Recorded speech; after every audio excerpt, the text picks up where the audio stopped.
Said I'm taking big shots, just stop. Where I'm driven, no pit stops. This hot, I ain't playing like a 6 spot. Pissed off, thought I told him this a chip shot. I ain't missing cause you know I'm taking big shots. Just stop, where I'm driven, no pit stops. This hot, I ain't playing like a 6 spot. Pissed off, thought I told him this a chip shot. I ain't missing cause you know I'm taking big shots. They been trying to get me cheap like a thrift shop, but I told them it's my time, shit a wristwatch. They been talking way before they even doing something. Whoa. If they wanna play, let's get a tip off. Ain't no silver lining, dawg, this some rose gold. Getting new money, I'm a old soul. Yeah, I get it bouncing like a pogo. Whoa. And I'm too cold like Frozone. And my chick elastic, girl. Told him we ain't in the faking, this ain't plastic, girl. Bought a new whip and cash, now my tax is thorough. Way I'm shooting like step, but my pass is bro. The way I'm playing the field, I'm in a league of my own. And now they all in they fields, I got them all on my phone. But dog, I'm hitting the climb, I got no time on the low. Way I'm shooting is messy, the way I'm hitting the goals. I'm taking big shots, just stop. Way I'm driven, no pit stops. This hot, I ain't playing like a 6 spot. Pissed off, thought I told him this a chip shot. I ain't missing cause you know I'm taking big shots. Just stop, where I'm driven, no pit stops. This hot, I ain't playing like a 6 spot. Pissed off, thought I told him this a chip shot. I ain't missing cause you know I'm taking big shots. I just left, but you know I'm coming back though. Whoa. And you know I don't play by my rags though. Now go and turn it up to the max, whoa. Send a paper to me now like a fax, whoa. Yeah. Got 2 phones ringing off the hook now. When I'm in the city, I get looks now. I was going bad, but I'm good now. Said I had to go and put my foot down. Told him I'ma get it and go.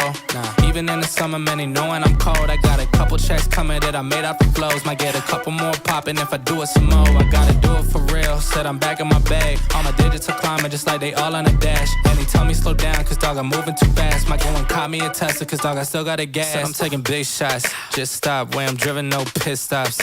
This hot, I ain't playing like a 6 spot. Pissed off, thought I told him this a chip shot. I ain't missing cause you know I'm taking big shots. Just stop, where I'm driven, no pit stops. This hot, I ain't playing like a 6 spot. Pissed off, thought I told him this a chip shot. I ain't missing cause you know I'm taking big shots. Just stop, where I'm driven, no pit stops. This hot, I ain't playing like a 6 spot. Pissed off, thought I told him this a chip shot. I ain't missing cause you know I'm taking big shots. Just stop, where I'm driven, no pit stops. This hot, I ain't playing like a 6 spot. Pissed off, thought I told him this a chip shot. I ain't missing cause you know I'm taking big shots.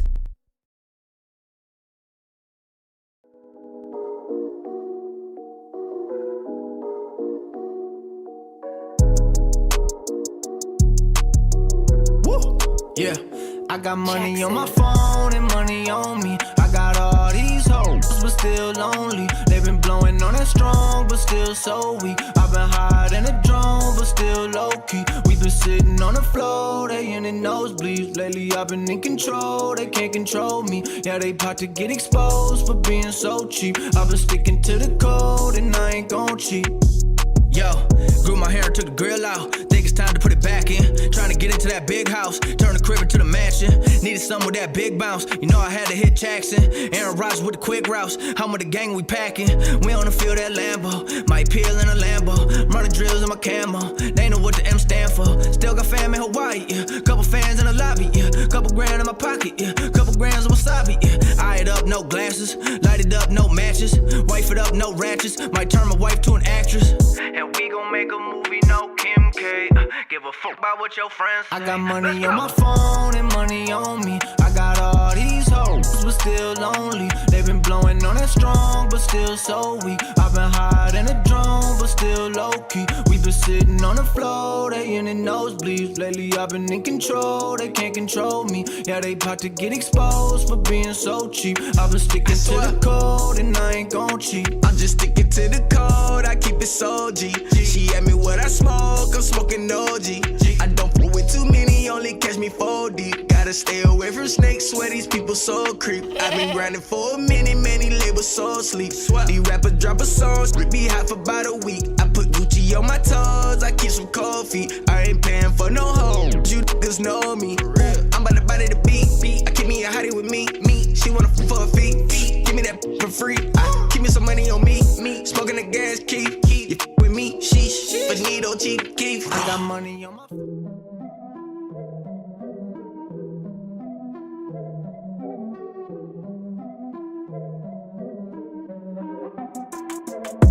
Here we go, at the top of the class on a roll. And it's time to run it up, yeah you know. maxed out, put the pedal to the floor. Ayy, on the road, here we go. Yeah, we winning by a landslide. Never see me coming, I'm a landmine. Yeah, I ain't taking orders in command like. Yeah, you about to see me on demand like. You know on demand. If you ain't know, you about to understand. Yeah, I got the team by my side, right hand. Yeah, take it to a string, you ain't seen it like that. Yeah, and it's the dream, man, we coming for the bag. Yeah, and we ain't ever going back now. Future expedited, now we on the fast track now. They won't lend a hand, now they see us on the map now. It's time to act out. Here we go, at the top of the class on the road. And it's time to run it up, yeah, you know. Maxed out, put the pedal to the floor. Ayy, on the road, here we go. Yeah, at the top of the class on the road. Ayy, and it's time to run it up, yeah, you know. Yeah, maxed out, put the pedal to the floor. Yeah, on the road, here we go.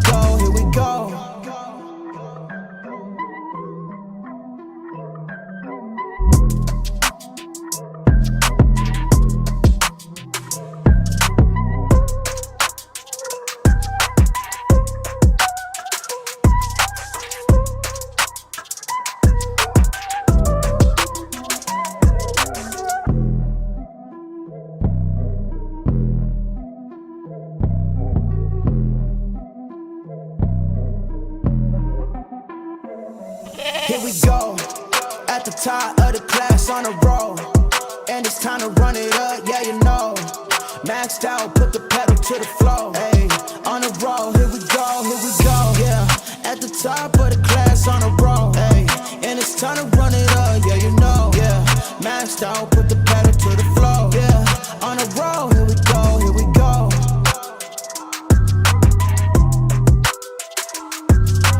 go. On the road, here we go.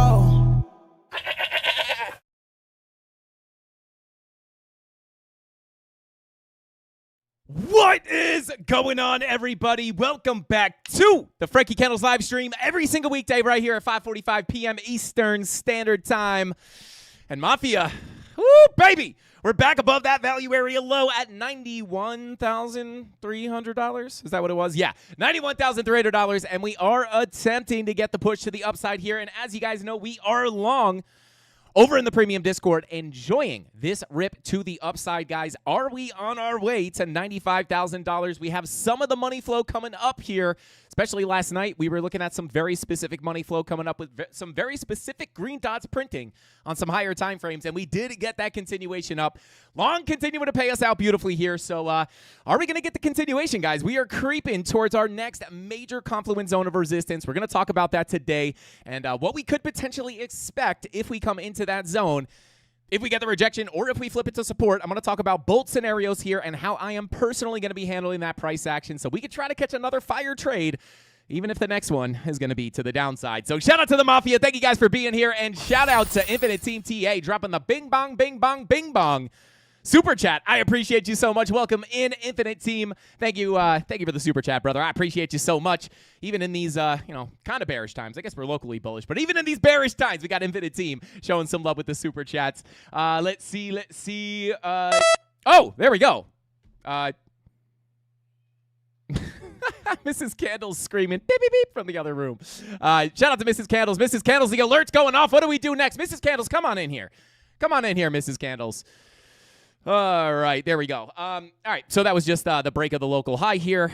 So yeah, let's shout out to the Mafia. Mrs. Candles, get in here. We got to sniff this hand. Keep Bitcoin pumping up to 95K. Let's see that hand. Let's see that hand. She's checking her nails right now. Come on. Let me see it. It's okay. Let me see it. Let me see it. We need this hand more than ever. Come on. Anyway, shout out to Mrs. Candle. Shout out to Mrs. Candles. Thank you for that. Hopefully we can get the pump there. But shout out to the Mafia. We got Flippa Frank in the chat, said 94K. Your stream pumped it. We go live and the chart starts moving, guys. Which is the opposite. That was an alert going off on TradingView, letting us know we're breaking the local high, Mrs. Candles. What should we do? Should we short it? Should we long it? Or should we just sit in the long? Hey, Mrs. Candles, check this out. Check this out. Shout out to the Mafia, guys. I'm just gonna pull up the screen here. Mrs. Candles, what should we do here? Let me know. There you go. There's our long position. We're up about $6,000 something. Should we hold this? Should we hedge it with a short? What should we do here? Let me know. We have taken profit. We got about 1,300 locked in. You want to take more profit? You don't want to go short? Okay, no short. Guys, no short. Mrs. Candles make the decisions here. All right, it's going to keep going up. All right, you guys heard it here first. Mrs. Candles is not going to let us take the short. 'Tis the season for price to go up, Santa Rally season. All right, shout out to Santa Con. Shout out to Mrs. Candles. But guys, here we are. Shout out to everybody in the chat. I kind of skipped out the shout outs here. We got Flip and Frank in the chat. We got iHash in the chat said it's pumping. We got Panda the Prophet, Nirvana, Gen Z. We got our mods in the chat as well, guys. We got Jesse. That might be Darren does things. What is going on, Darren? Welcome in. Tony D should be in here somewhere. We got Karishamella in the chat. I haven't seen any out-of-pocket comments from Karishamella yet. I'm sure they will be. Oh, no, there it is. Frankie kisses my hand just like that. Shout out to Karishamella. This is already an unhinged live stream. But anyway, we're going to jump in here. Are you just going to sit in on the stream? Crypto Pollo. We haven't seen Crypto Pollo in a while. Mrs. Candles missing some of the OG Mafia. The price has been going down. We're people are not super excited right now. Lucho comes in sometimes. Yeah, shout out to Mrs. Candle. Darren Does Things is here. Shout out to Darren. Mrs. Candle says hi, Darren. But, yeah, I will. Thank you so much. This is the longest you've ever hung out with us. This feels kind of weird. I'm waiting for you. You're waiting for me for what? To go to Target. Oh, all right. Well, anyway. Let's continue on. Can you shut the door, please? Thank you. All right, guys. So obviously, long here from our daily MPOC. That was the long position I just showed you guys.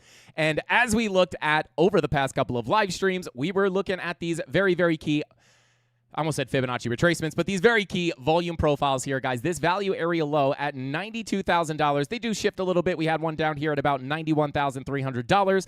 These were the major levels that we needed to reclaim in order to move further up into our profile, approaching our next key level of resistance, sitting up here between about $95,000 and $97,000. You guys can see all that confluence in all of its glory. Shouldn't say glory because we don't like resistance here. We want this thing to just fire through this. But, of course, this is going to be the next target to the upside. We have been looking at this for quite some time, guys, and we are now back above our value area low, which is very nice.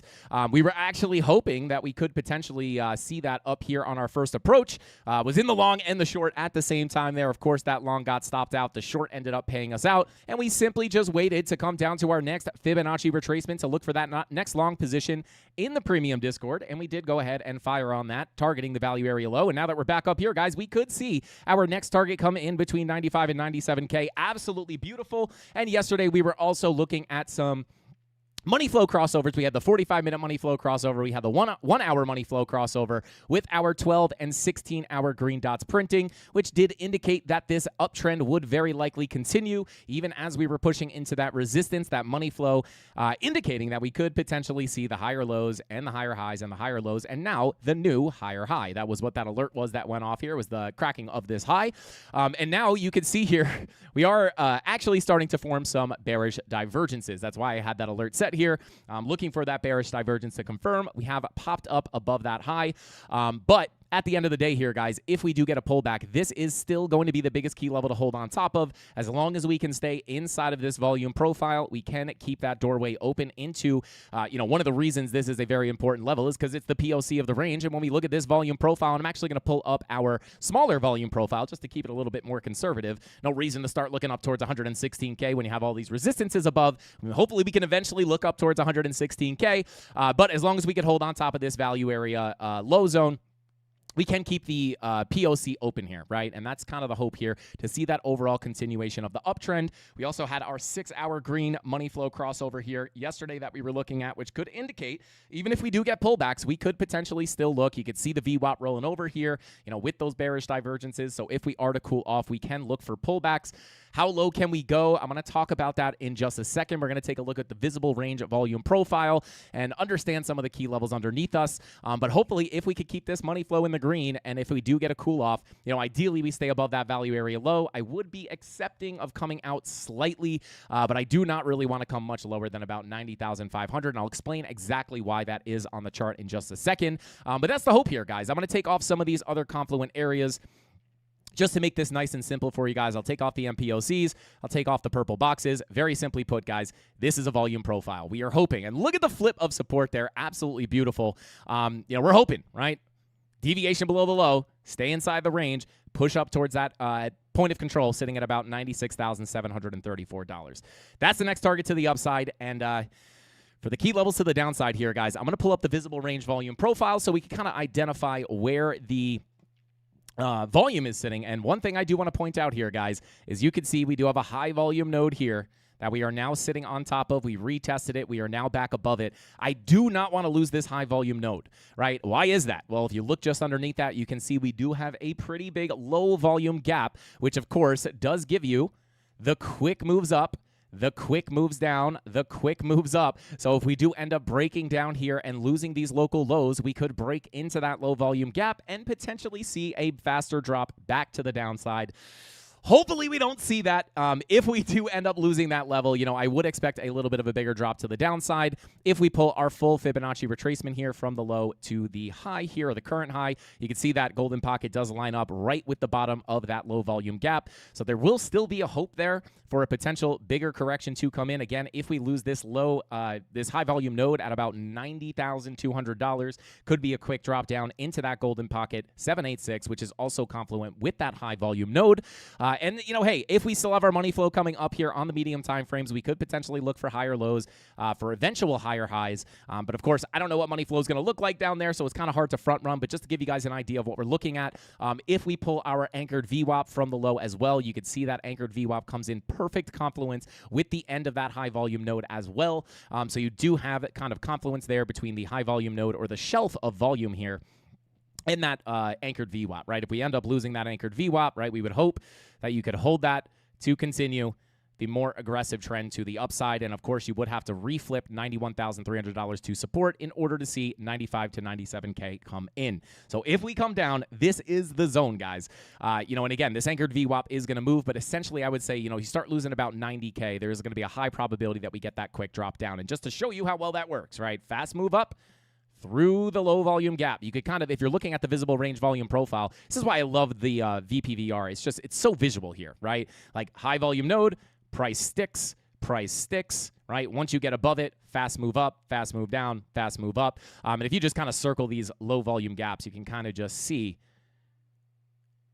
once you break into those zones, right? You bounce, you bounce, you bounce, you bounce, you break it, boom, right? You bounce, you bounce, you bounce, break through it, boom. So if we do come back down, we are hoping to hold that. I'm going to take this hot dog off the chart real quick. But yeah, if we lose that, right, you have the anchor VWAP there, and I would expect a faster drop to the downside. So hopefully we can hold that. But this is kind of the medium-term view, guys. Very, very nice entry here at the low. And if I take all of this off the chart, we could try to take a little bit more of a local view here. Maybe we are starting to form a little bit of a range, right? Low, high, low, high. Maybe we come back down. And we kind of just bing-bong around like this. This is definitely possible when I pull our visible range. If we could pull our fixed range volume profile, you guys can see we are starting to play around with this local value area. Try to get this a little bit more accurate there. Little front run of the value area high. And I would be looking at two ranges here, guys. This one's a little bit more local. And as you can see here, when we look at this, actually, if I pull up the Frankie Candles Essentials, which is our free indicator in collaboration with LuxAlgo. Shout out to LuxAlgo for making this.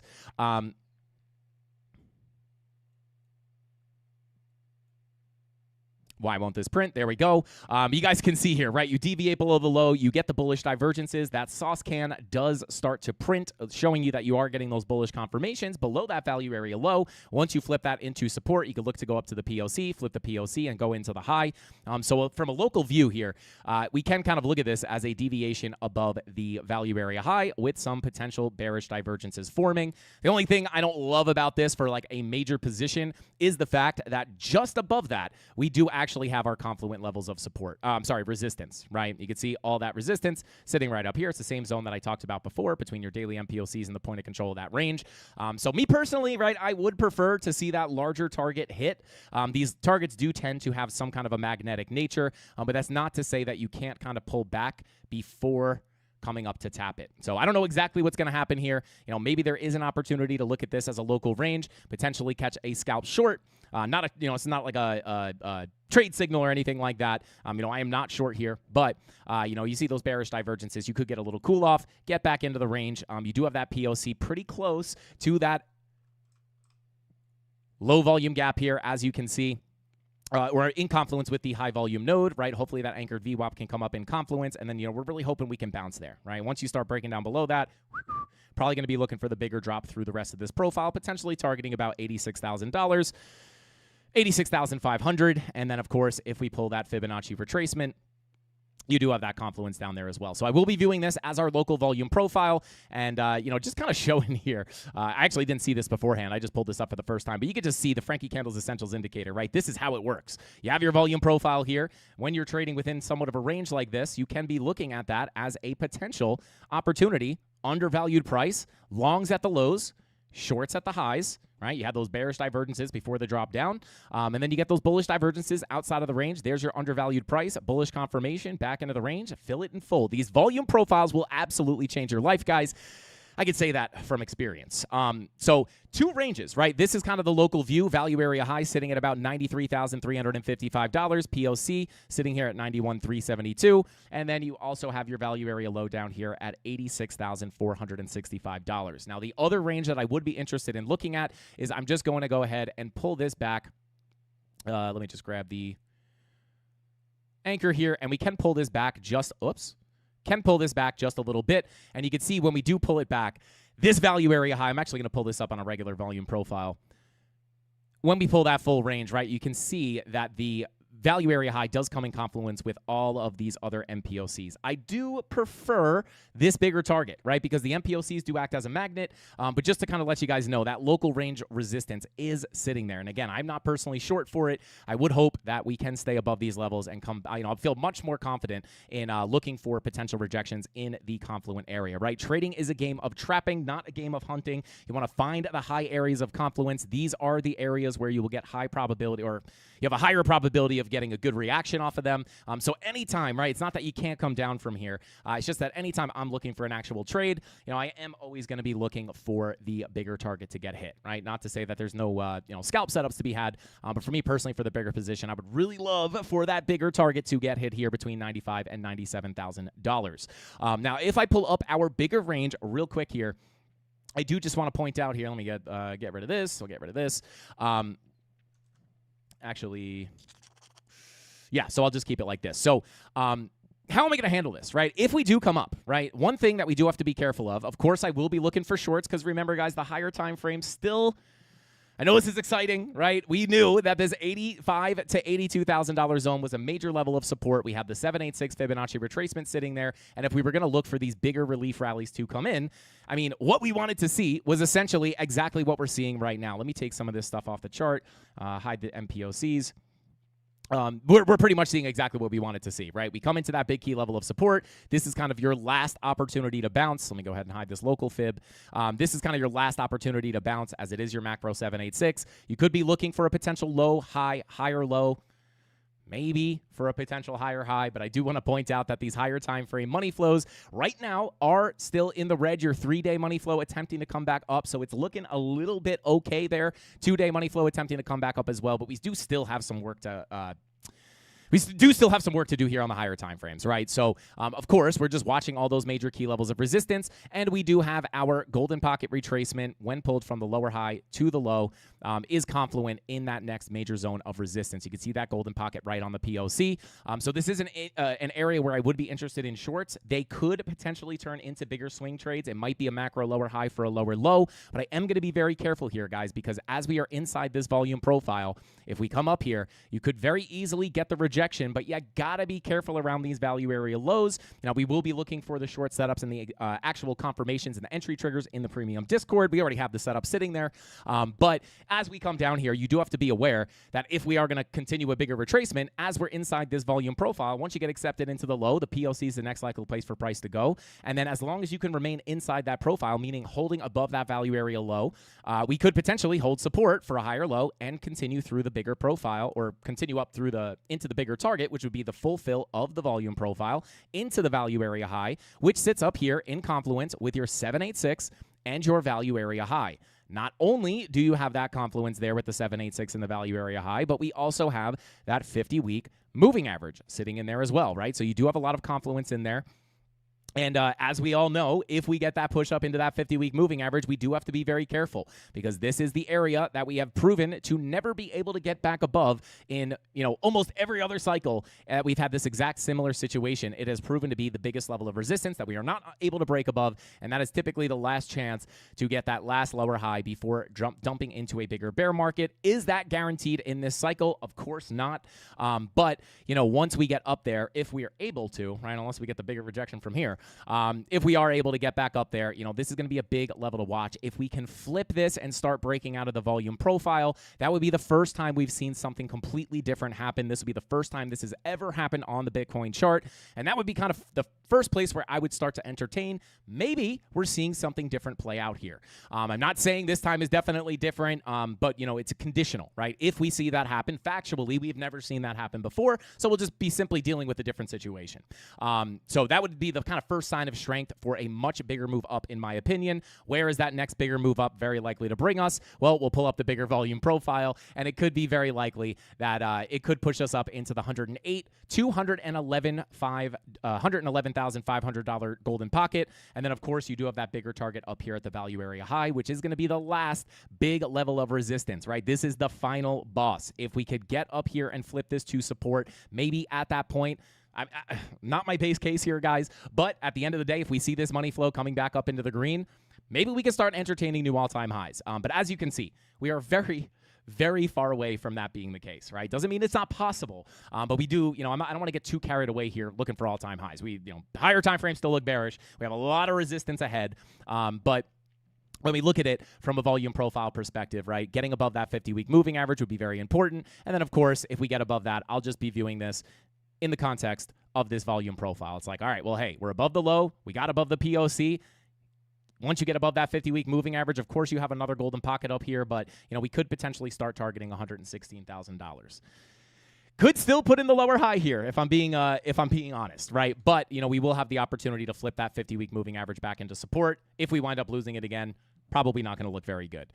So my long-term bias is still that the higher time frames don't really look super good. But again, that can change. We've covered this situation many a times. Getting above that 50-week moving average would be the first time we had ever seen that happen in a cycle. But you bet your bottom dollar I am going to be very cautious around that level, right? And for good reason, right?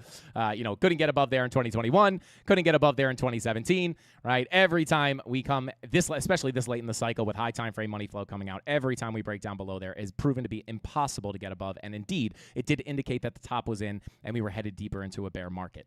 So we'll see. Hopefully that's not the case. But as soon as it looks good and we're going to flip that level, right?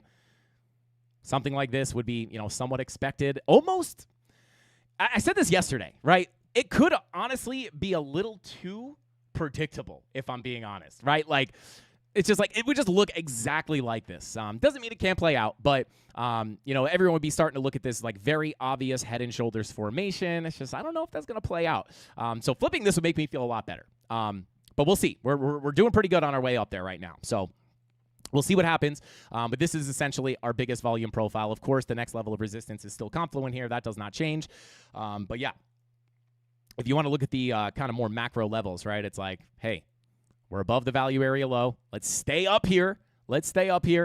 Approach $95,000 to $96,000. Maybe we get the correction. Got to be careful around that value area low. Again, sitting at about $91,300. And then hopefully we can continue the uptrend into that 50-week moving average. And then that is going to be a huge pivotal moment for Bitcoin, in my opinion. So yeah, I will be interested in shorts here, but I am going to be careful. It could turn into a big swing trade. And you might say to yourself, well, if you don't know if it's going to be a lower low, why would you take the short? Well, we could still make a good amount of money on that drop to the downside, lock in some profits, stop loss to break even. If it melts down, absolute grand slam trade. If it slams back to the upside, stop that trade out in profit. And then, of course, the long from down here will continue to pay us out. So there we go. Nice, simple volume profile to look at. Macro volume profile, value area low, $91,300. You have the POC sitting up here at about $97K, and then you have the value area high at $116,000. And we, of course, do have a lot of liquidity sitting up there at $116K. It's not close enough, in my opinion, for me to say that that's going to be a strong magnet, but once we get closer and closer, that liquidity is going to be a strong magnet. So be aware of that. Those are the key levels. And again, when we look at money flow here, let me pull that back up. When we look at money flow here, 4-hour money flow, Looking like it might want to top out here. Potential 4-hour bearish divergences. But again, I always prefer that bigger target to get hit. All right, let me come back into the chat here real quick. Money printer's about to go early 2026. It'll be wild. Yeah, shout out. That's the hope, right? And that's another reason why when we talk about not just from a chart perspective, right? If we see the money printers go crazy, that will be something that could actually change the environment that we're in, right? It's, again, it's hard to say exactly when they're going to turn the money printers on. They can say they expect it at this date, they expect it at this time, but those things can change. But at the end of the day, if they start printing money, guys, and everything melts up, I am in the camp that the 4-year cycle will mean a lot less if the stock market is melting up, guys. Like when they print money, it creates an environment that is good for risk on assets, right? So that's just binary. If they print money, it's good for risk on assets. That is something that you can legitimately expect to melt price up, right? And if stock market starts pumping, starts melting to the upside, you can expect that to continue or bleed into Bitcoin, and Bitcoin would very likely follow. Exactly when that happens is very hard to call. So again, I am just going to be, cautiously optimistic here. That's what I'll say.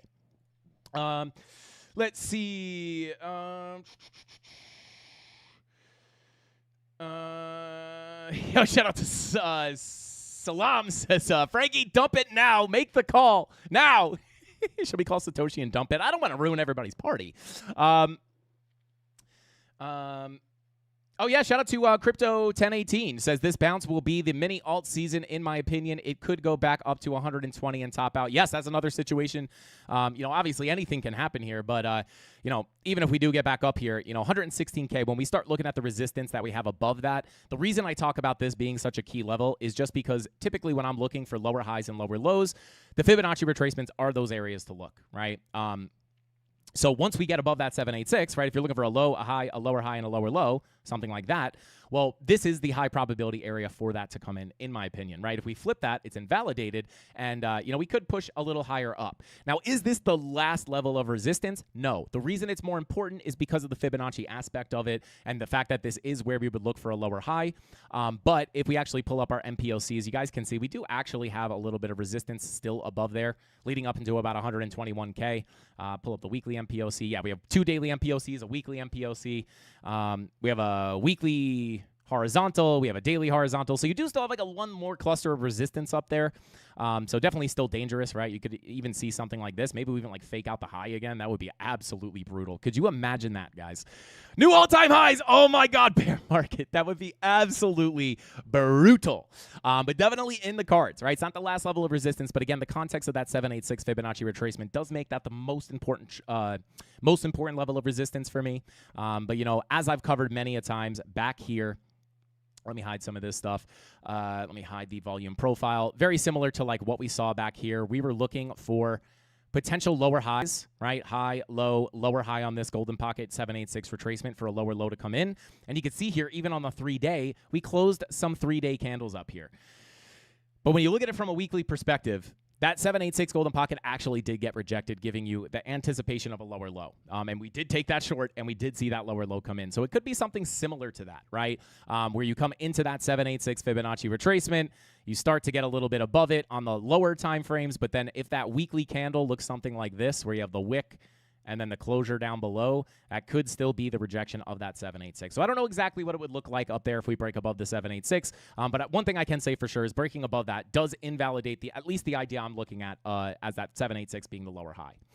So we'll deal with that if and when we get up there, right? We don't have to really think about that too much just because we're so far away. Who knows? Maybe we'll never get up there. When I bring this up on 2021's price action, right, where is that full Fibonacci retracement? It was sitting all the way up here. We never even made it up there. Why? Well, we rejected the 50-week moving average. Right? And what else was here? It was actually a local golden pocket 786. So I can't promise that you're going to go up to that full retracement. So you might say, where's that local Fibonacci retracement that we actually rejected in 2021? Well, let's come on down to the daily time frame. Here's your full fib pulled from the high to the low. That's the one I just showed with the 786 right here at 116K. And then we can start pulling from these more significant lower highs, right? You have this one confluent with the 50-week moving average. And then if we pull it down to the next significant lower high at 107.4, we have one approaching at about 97K, right? So these are like the biggest levels, right? Like I can't promise you're going to get that full rip up to the full golden pocket retracement. Maybe we get the rejection here, right? That's definitely possible. But again, it's going to be level to level. If we see the signs up there, we'll take the shorts, and we might not even know if that's going to be the lower high. Maybe things look good. We get the short set up. We look to ride that back down to about 91.3. And then maybe we just lose it, even if things look good. That's definitely possible. You don't have to know for a fact if this is going to be the lower high for the next major leg down. You could still take the trade in the context of like a scalp or a day trade. Move your stop loss to break even. You have a risk-free trade. And if it decides to break down, you can enjoy that move. If not, you could stop out in profit. And again, the long will continue to pay us out. So that's what I'm looking at. Hopefully, does that make sense to you guys, right? Nice and simple. It's like you could just go back to 2021 and just look at this and be like, where did we reject? Well, we rejected the local Golden Pocket 786, not the full Golden Pocket 786, right? But if we ended up breaking above this, what would be the next level I would look at? I would just simply pull the full retracement and say, all right, now that we're above the local 786, I am now going to be looking for price to push up here. If we wound up coming up here and breaking above this upper 786, I'd say, hey, maybe we could see all-time highs. But that was not the case here, right? The case was probably a lower high and a lower low because of the 50-week moving average, Fibonacci retracement, and more importantly, the higher time frame money flow coming out. So cautiously optimistic, right? I'm not just going to be, no, it has to go down. It has to go down, right? If we flip that stuff and it starts looking good, right, we want to be on the right side of those trades. And as of right now, unless we come back down to the lows, we could be holding that long from the low. So we'll see what happens. Let's see. Shout out to Cryptic Chris. Said, I just saw that 4-hour bullish divergence. Clean entry. I don't know exactly what 4-hour bull div you are looking at. You have a little bit of an exaggerated bull div down here. It wasn't super, super clean. And the reason I say that is because for the bull divs, you want to see a lower low on your price action with a higher low on your momentum wave. You didn't really have that here. You did have kind of like aggressive lower lows, which is not really what I like to see. And then you have like equal lows. This might actually be a lower low. Yeah, you don't even have, I mean, it's kind of exaggerated, but you do have lower lows on your momentum wave. So no bull div there. Only other thing I can think is maybe you're looking at this. This would not be a bullish divergence. Why is that? Because in order for this to be a bullish divergence, this is not diverting, right? Higher high or higher low, right? That is not diverging, right? Divergence would be a lower low and a higher low, right? So there was no real 4-hour bull div down there. I did take the trade, right? We didn't take the trade off the 4-hour bull div, but we did take the trade off the low time frame bullish divergences, again, into that key zone. And you can see those forming right here, right? Lower lows, higher lows. And that is exactly what we were looking for in the premium Discord for that entry, right? Waiting for price to come in down into that key zone with the lower lows on our price action, higher lows on our momentum waves, as well as some other things as well, multiple time frame divergences.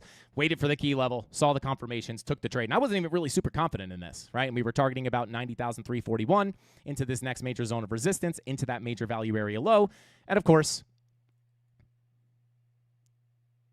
that has played out very nicely, right? With the next target here at about $95,000. So we'll see. We'll see what happens here, guys. Definitely super happy with this long position, if I'm being honest. And, yeah, we'll see. Let me jump back in here. Shout out to Cryptic Chris said, oh, yeah, my bad. I was actually looking at Cardano. Shout out to Cryptic Chris. Happens all the time, brother. Let's see.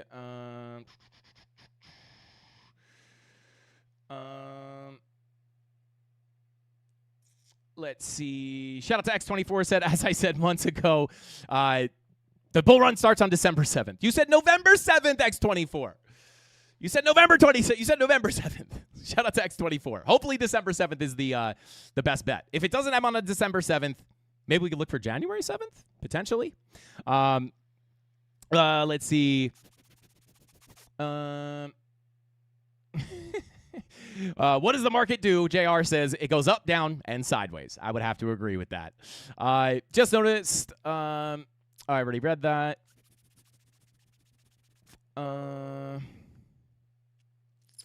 What is the market doing now? Shout out to Sale. We actually just went over the local price action. We're putting in some local bear divs here. But yeah, we're still just front running those bigger targets up here. So We'll see. Maybe we come up and get them. Maybe we get the pullback prematurely, but we'll see. We just talked about those local levels of support. I'm not going to go over them again, just so I'm not repetitive. But if you scrub back, we did go over the local price action if you want all that beautiful, beautiful technical analysis sauce. But guys, we also have Solana pushing into our next target, which obviously was the POC, right? We came down into our key levels of support. As long as we hold above that value area low, we were looking for the next move to potentially bring us into that point of control of the range at 145.64. And there it is. Absolutely beautiful. Tapping into that POC. Got some red dots. Looking to print here on the 4-hour time frame. Let me see if we have any local bearish divergences. So you do have the 90-minute bearish divergence as we push into that next major target. Lower highs on our momentum waves, higher highs on the price action. Money flow looking pretty decent here on the 90-minute with our green dot printing. And you even got a little bit of a daily bull div down here on Solana as well. Not that, if we had no bull div here, it's not that I wouldn't, it's not that I would look for fresh shorts down here. But of course, when you're coming into support, guys, like this is just never the place to get bearish, right? Like you're pushing into support. Anytime I'm looking for shorts, guys, it's on the push up. Right, we're looking to short the pushes up, not waiting for price to go down and saying, oh my God, price is dumping, it's bearish, let me short, because you could just be shorting into the bottom. And even if you are right and you are going to get a bigger continuation down, that is never going to be the place to look for the short. You got to be patient, waiting for those retracements, and then you can look for the short there. Obviously, it wasn't the case of the bigger move down, but just to kind of show that, right? You never want to get bearish at support, even if you're long-term bias. If you had a strong bias that you were going to continue down here, like these are just never, you don't ever want to short the lows, right? You want to wait to see some strength. Well, not strength, but you want to see some kind of a retracement with confirmation, and then you want to short as price is coming up, right? Wouldn't you rather enter a short position up here rather than down here, right? And it's like kind of contrarian to what most people want to do, right? They see the push down. They're like, oh my God, this is bearish. Let me short. You have to understand that price moves in ebbs and flows, right? The market never just goes straight down in a line, right? Sometimes it feels like that, but of course on lower time frames, there's always retracements. So, of course, it's not like, oh my God, we're bearish, let me short, right? Well, you're pushing into the POC, you're probably going to get some kind of a bounce. Doesn't mean you're going to new all-time highs. You could still have a bearish bias, but you could be locally bullish, waiting for price to come up into your key level of resistance, and then you look for the short. It's the same thing, right, for the long position on Bitcoin, right? Like, was I going to long on this push to the upside, right? Like, I'm not going to long the top. If anything, I'm going to at least wait for a dip down to the local range low to take that long position and then hope for a bigger push up, right? So it's not that I would never, it's not that you can't long after price comes up, but like you're always going to be, and this was like a little bit of a scalp long, but you're always going to be better off waiting for some kind of a retracement into a key level, right? Which was right down here at that golden pocket. You come on down to that level. Wouldn't you rather take your big long position down here rather than FOMOing in at the top, right? And again, it doesn't mean you can't take longs here. You just don't want to FOMO in on the green candles. Even in a case like this, what I would be doing is looking at this on a lower time frame, pulling some kind of a volume profile, waiting for price to come down to the low, looking for the long, right? Riding it up to the value area high. And I'm only viewing that as some kind of a scalp. And then once you get that move through your profile, you could say to yourself, all right, well, here's my first target, right? I have a good risk to reward. I can maybe move my stop loss to break even at that point, maybe take a TP1 and move your stop loss to break even. That way, if it does continue up, you're not just FOMOing in for no reason at the top of the green candles, right? You can at least get into a situation where you're in a risk-free trade with your stop loss at break even, or you can get to a position where you're actually taking some money out of the market, and then if price decides to nuke down, you're getting stopped out at break even or even in profit, right? That was my case here, right? My long got stopped out in break even or in profit. I'm not 100% sure. I think it was closer to break even. But I was also in the short, right? And the short wound up continuing to pay us out as we got that bigger drop to the downside. Where did I take the bigger long position? Which obviously I just showed you guys, the one I'm holding right now. Obviously waiting patiently for price to retrace, right? Down here, what am I doing, right? As price comes into that golden pocket retracement, am I going, oh my God, price is coming down. This is bearish. Let me short. No, I am literally doing the opposite. I'm looking for the bounce. We had 4-hour money flow coming up. We had the 45-minute money flow coming up, right? We had massive indications that we could potentially see a higher low and a higher high. And even when we got down here, again, I was not really super confident that we were going to see the higher high necessarily. But at the end of the day, I came into my confluent level that I was waiting for. I saw my confirmations. It is binary. I take the position, right? And, of course, we actually did wind up seeing the higher high. So absolutely beautiful. 4-hour money flow stays in the green, and we do get that higher high to come in. So very nice. But with this 4-hour red dot, I think if we're going to get the pullback here, guys, and we're not going to get the push, whether we get the push up into the key level or not, if we're going to get a premature pullback here, this 4-hour red dot might be the thing to do it, right? And then another thing that you can look at in confluence with that is the 15-minute money flow crossing into the red at the same time. Once that 15-minute money flow crosses into the red with the 4-hour red dot printing, typically that 15-minute money flow, here's the last one, does indicate that the trend, or in this case, the waterfall, would continue to the downside. So there we go. But yeah, very nice, right? Solana holding the support. If we get above this PLC, guys, not really a huge update here. Next key level is going to be sitting between 152.37 and 161.03. But please do not get it twisted. We are hitting resistance. We are getting some bearish divergences. So it doesn't guarantee you're going to get a massive nuke. But again, is this a place where I would look to long? Absolutely not, right? I would have to wait for a retracement. Doesn't mean you're going to get the retracement, but if you don't, right, I'm just missing that move, right? I should have been long down here. If I wasn't long down here, I missed the move. Because more often than not, if you FOMO in at the tops and you wind up getting stopped out, right, or liquidated, you should never be getting liquidated. But if you get stopped out, you're going to look at this and be like, well, what the heck was I thinking, right? We had already gotten a pretty decent pump, right, into resistance. Why did I long there, right? Once in a while, you're going to long it and you're going to get a breakout, right? But more often than not, you're going to be much better off waiting for the pullbacks. So yeah, right now I would say on Solana, as long as you can hold above this value area low on a pullback, right? Of course, we would hope that you can hold the higher low, right? Maybe on your Fibonacci retracement, which gets you pretty close to that value area low. But at the end of the day, even if this does turn into some kind of its own range, right? We pull it like this. There's your volume profile. Even if you did have to get back into the profile, lose your PLC, back down to the low, deviate below, as long as we can hold above that value area low, right? The doorway to the PLC and potentially beyond is still open. So you got some room to come down here before you start looking for much lower prices. Taking a look at the 16-hour money flow, attempting to come up here, as you can see. Also, our 6 and 8 hour money flow, just like on Bitcoin, 6-hour money flow is back in the green here. 8-hour money flow is attempting to come up as well. Kind of a little indecisive here, if you ask me.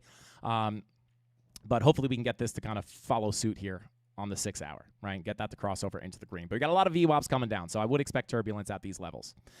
All right, let me come into chat.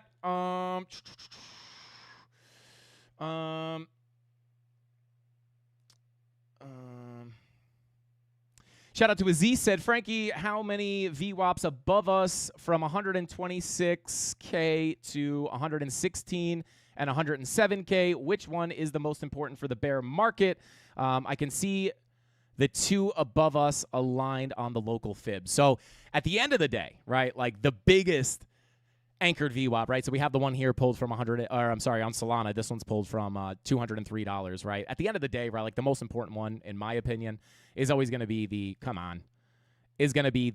one pulled from the actual high, right? But at the end of the day, right, just like Fibonacci retracements, you don't know if you're going to have the strength to get a push all the way up into that highest level, right? So that's where I kind of start pulling them from the lower highs, right?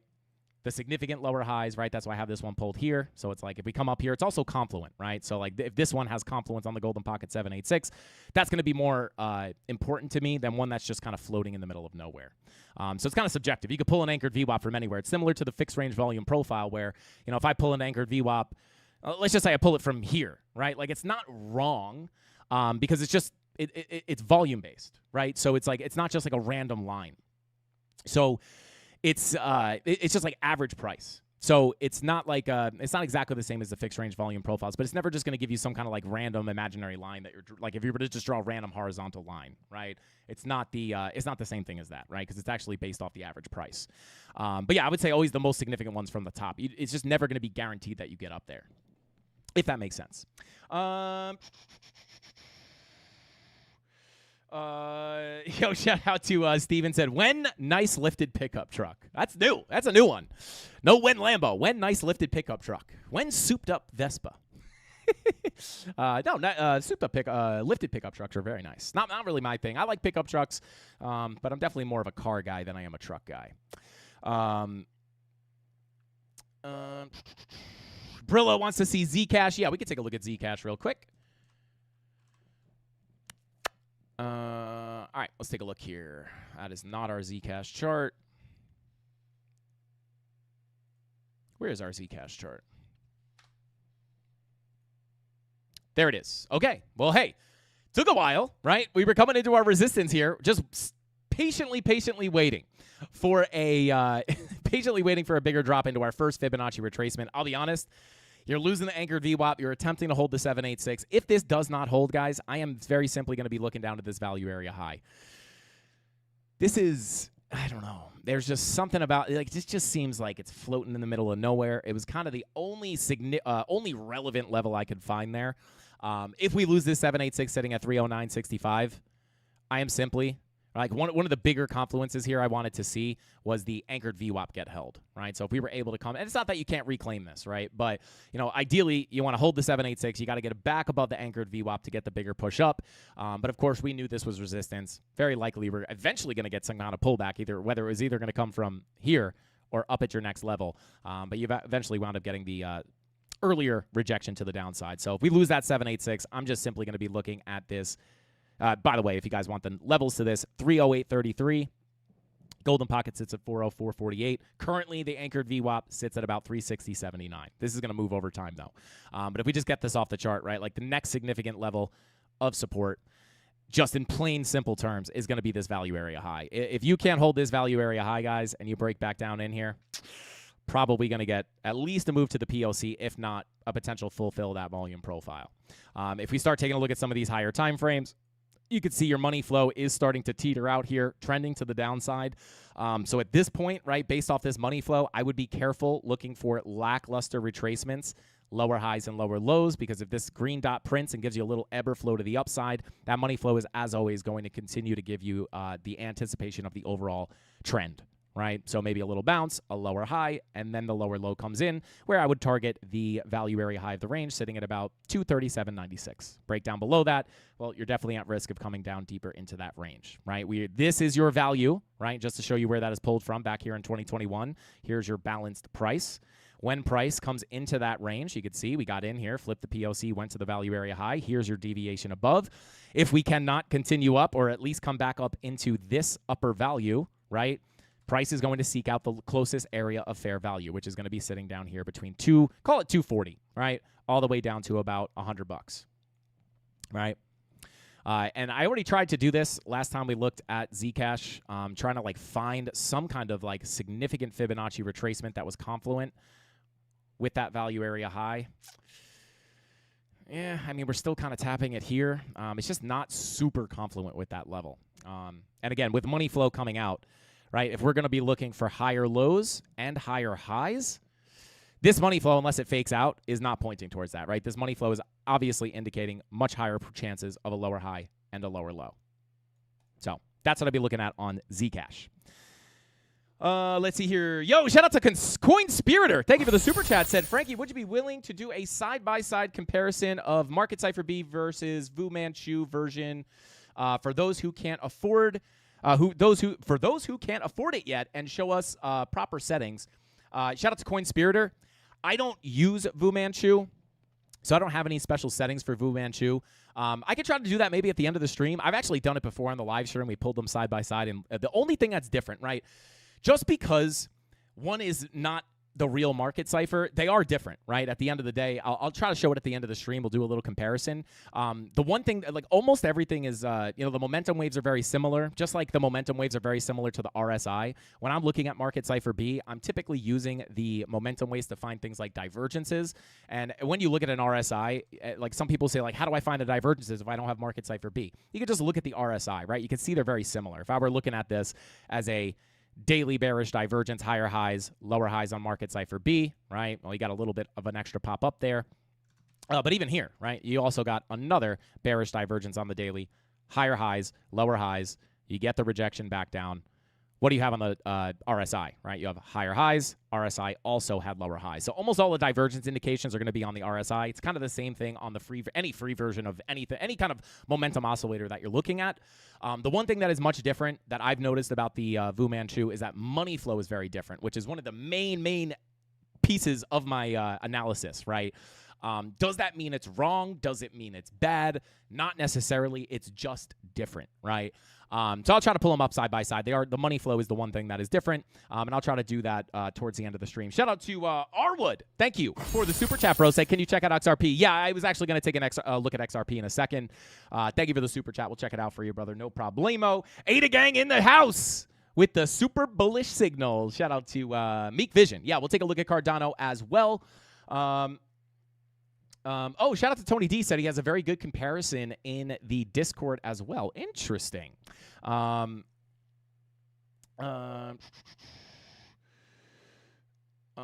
It's older code. Interesting. Shout out to Stupid Bitcoin, also known as Intelligent Bitcoin. But yeah. Shout out to Jesse. Said super chats don't guarantee we look at your altcoin. Yeah, shout out to Jesse. I was going to look at XRP anyway, but yes, guys. Obviously, you can super chat your altcoins. It just doesn't guarantee that we look at them. Otherwise, we'll just wind up with 1,000 super chats and we'll never be able to get off the live stream. But let me just double check some of these super chats, make sure I didn't miss anything. Shout out to Coin Spirit sent that super chat 2 times, bro. You didn't have to do that, man. I appreciate you so much. Grumpy says, thank you for the super chat, Grumpy. He says, so the short and long-term money flow is still bearish or less bearish than what it was a couple of weeks ago. The high time frame money flow still looks weak.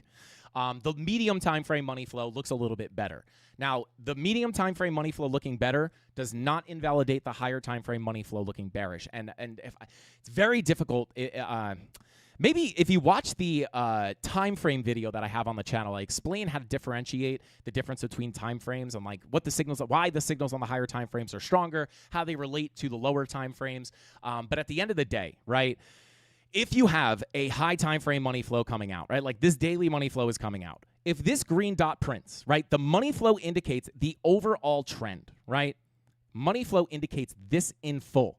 The green and red dots indicate the ebbs and flows. Green dot, red dot, green dot, red dot. Money flow coming out would indicate that the higher probability is that you're going to continue the downtrend. You can use it as a filter, right, to understand whether you should be looking to fade the highs. Like if you're looking to get in on the trend, right? Like trading's like surfing. You want to catch the wave, right? You want to go with the waves. So if the waves are coming into shore this way, you're not going to want to be like trying to like catch the opposite of the waves, right? You want to get in on the wave and ride it down. So you got to wait for that wave to come in, and then the money flow coming out would let you know that the trend is going to continue down, letting you know that if you're going to get in at the top of this wave, you're going to get that whee, right? You're going to get in on the continuation of that trend. So when it comes to the high time frames versus the lower time frames, let's say this is your daily money flow coming out, right? This would indicate that there is a higher probability, right? And oftentimes, well, I'll just keep it simple like this. This would indicate that, hey, we're going to get a green dot. But what do the green dots indicate? They indicate ebbs or flows, right? Little up, red dot would equal down. Green dot means up, red dot means down. But the money flow direction is going to tell you what the trend is going to do. Not 100% accurate, right? Obviously, just like anything in trading, nothing's going to be 100%, but more often than not, that is going to be the indication. So what would I say here on this money flow wave? I would say money flow is coming out. I'm anticipating the trend to continue down, unless it fakes out, right? But face value, I'm expecting this to continue something like that, right? Now, when I get this green dot on the daily, I might get, look at this, guys. How long has it been? 3 days since I replaced this battery? It's going to become a meme on the channel. Do not buy Amazon batteries, guys. This is cheap garbage. Cheap garbage. Unbelievable. That's one thing that, like, I think name brand really makes a difference for is batteries. I mean, these are trash. Get me some Energizers. It's the bear market, guys, though. Amazon branded batteries only. I'm just kidding. But anyway, this green dot prints, even if I'm expecting a daily, and this is a daily time frame, so I'm expecting a daily ebb or flow to the upside. This daily ebb or flow, this daily green dot, can equate to a 1 hour money flow crossover, right? So like on the 1 hour, that might be a money flow crossover into the green and a 1 hour trend to the upside, right? That 1 hour money flow crossover could indicate that we're going to get a big retracement. But it does not trump, right? On the higher time frames, that's just going to be a green dot for an eventual potential rollover on money flow to continue down, right? Because obviously the daily trend might look like this on the daily, but if you go down to the 1 hour, this little dump in a straight line on the 1 hour is probably going to look like its own little trend, right? So the 1 hour money flow would indicate a 1 hour trend to the downside, right? Or a move up would look like this on the 1 hour, right? Where you have like a little trend to the upside. That 1 hour trend with the money flow crossing into the green, indicating that trend up, would not invalidate the higher time frame money flow. This 1 hour trend and 1 hour money flow crossover into the green could just be a green dot on the daily. And if I could pull this up on the chart just to show you like a real life example, let me just cherry pick an example here. Where we at? Where's like a nice clean money flow crossover? So like right here might be a good example, right? So you have the money flow crossover. It's kind of, yeah, well, find like a perfect, there's probably a million that I passed, but I'm just trying to find like the most obvious example. And I'll even pull it up from like a 2-day time frame because this might be a little bit easier, right? So here's your 2-day money flow crossover into the red. This lets me know that the trend is very likely to continue to the downside. Money flow crosses into the red. I'm expecting a continuation of the downtrend. Lackluster bounces, lower highs and lower lows, right? But as I get this drop down, what do we get? We get a little bit of a 2-day green dot down here. This 2-day green dot could give you a pretty significant bounce to the upside, right? I'm just going to measure it from the bottom for argument's sake. 41%. That green dot, although a 41% pump to the upside, if I look at this on a 1-hour time frame, what is this going to look like? It's not just going to look like a straight line up. It's actually going to look like a pretty big trend, right? So although this is just a green dot, money flow is coming out. You can see that. This is letting me know that this is lackluster for a lower high and a lower low, right? Or eventually a lower low. But what is this little ever flow to the upside going to look like on the 1 hour, right? Or maybe even the 4 hour.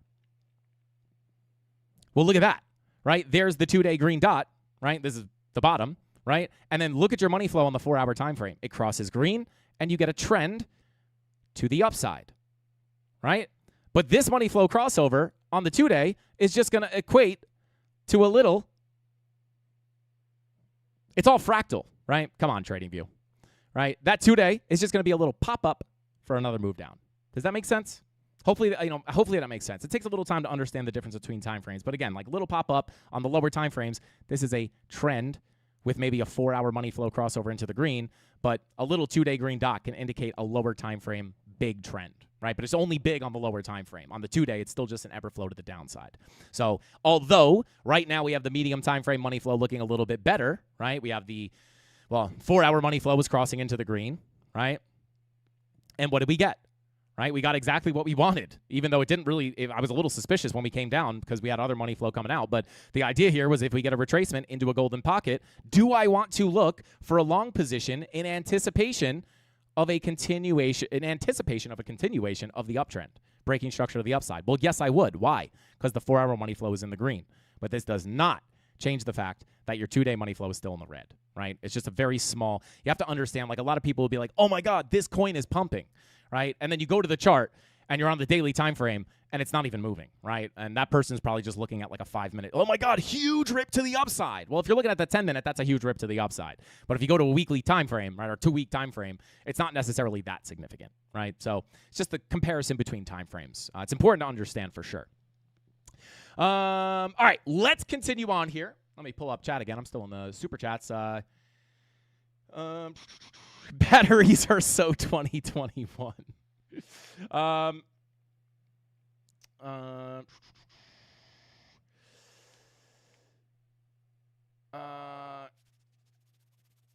Tony said, scrubbing the Discord for that comparison post I made, and I forgot to pin it. Ugh, shout out to Tony D.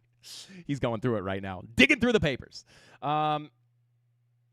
Oh, yeah, let me take a look at ETH real quick, and then we'll jump into XRP. So on Ethereum here, guys. Let me actually pull it up over here. Bada boom, bada bing. Same story, same song and dance here. If you've been watching the live streams all week.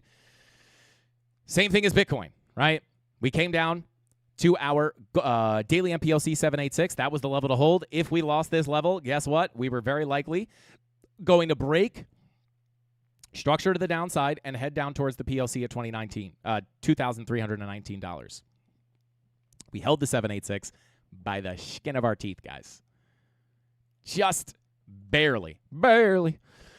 So I'm legally blind. Anyway, so we got the bounce, right? And this is what we were looking for, right? Low, high, or what you're hoping for, I guess. Low, high, higher low, higher high. We have now done that. We've broken structure to the upside. We are breaking above the 50-week moving average. This isn't necessarily as critical as it is on Bitcoin, in my opinion, right? We've broken below this a bunch of times this cycle. But, it is still there. I'm going to take it off the chart. But it is worth noting that we're back above it. We're also back above our local anchored VWAP. And where was our next target to the upside, guys? It was very simply sitting here between the golden pocket, value area high, 786 confluence, right? If we hold here, the next major target is going to be up in here. So this zone is pretty big. It does sit between about 32.58 and 35.37. And that is going to be still the major target. So we're just working our way up there. So not really a huge update there. And again, I would really like to see this tapped, but you are looking to potentially print a 4-hour red dot here. You also do have your 4-hour bearish divergences. Of course, if we just print a 4-hour bear div here, I don't really like this, the way this looks, to be quite honest. I like to see these bearish divergences be a little bit more local, but still the next major target to the upside. So maybe we get a little bit of a cool off. I would say the biggest important levels to hold if we do get a cool off are going to be, and again, this is going to move. If we push into the target, you're going to have to drag that fib up. But if we do end up getting some kind of a cool off, ideally,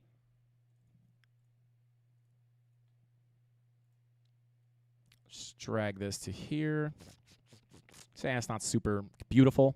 But if we do cool off, right, you would hope that you can stay, somewhat above this value area high to continue up and through your profile. Once you lose this POC, very similar to Bitcoin, right? If I pull up that VPVR, you can already tell here, fast move down, fast move up, could indicate that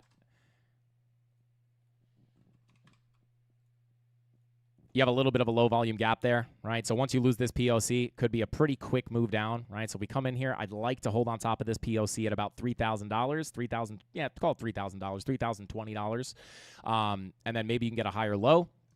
But once you start getting back into this range, it's like if you lose this POC high volume node, could be a quick drop back down to the golden pocket and even maybe the 786 value area low confluence. So let me actually get this, because I think everybody knows what we bounced off of here. So let me clean this up a bit, take that daily MPOC off the chart, and I'll just draw this as a local profile.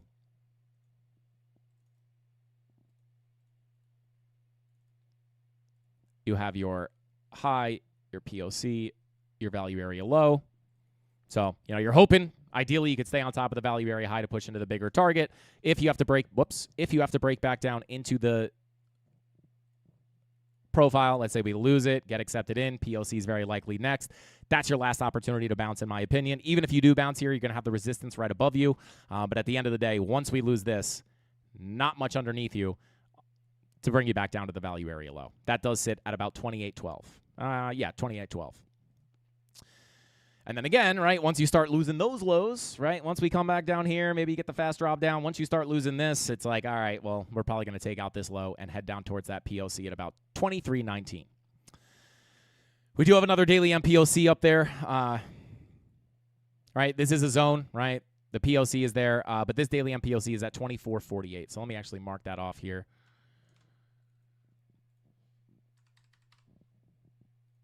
Right, so it is going to be a little bit of a zone.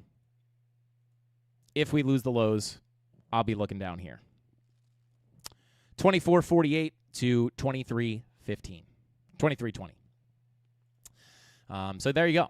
That is what I'm going to be looking at on Ethereum. It still would not be until we eventually break out of this range where I would start to feel better about a bigger move up. Not necessarily all-time highs, but at least some kind of a bigger move up. Let me go ahead and change these batteries really quickly, guys, because I cannot stand these notifications. Shout out to Amazon for the... no wonder you get 300 batteries for 88 cents. All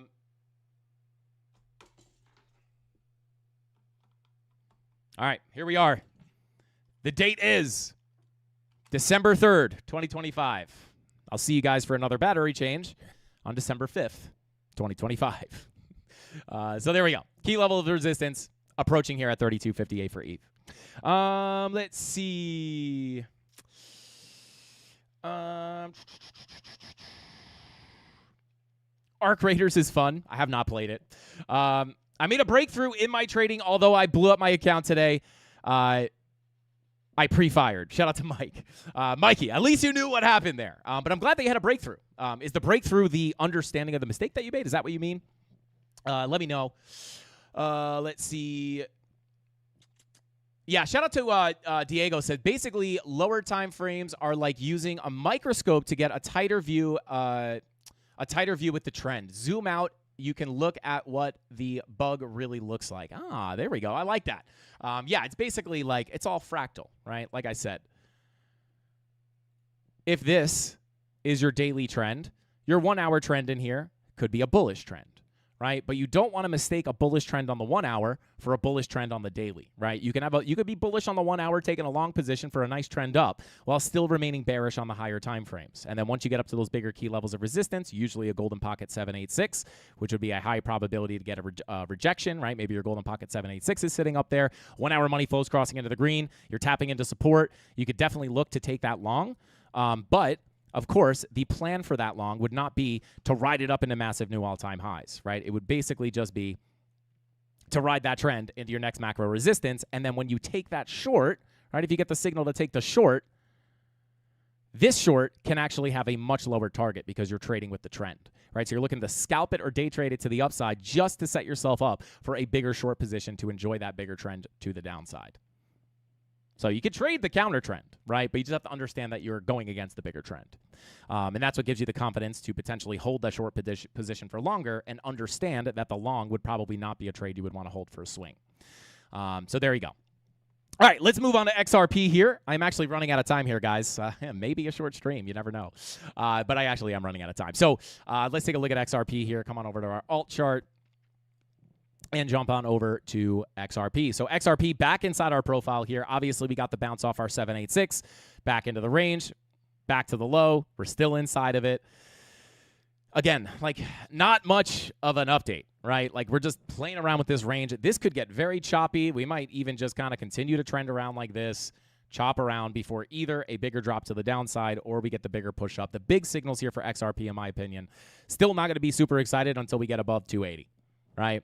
We're 28% away from there. So we still have a pretty big way to go. But until then, right, like we're just within our profile here. Like pull this back down to the actual low. You have your golden pocket, 786 POC confluence.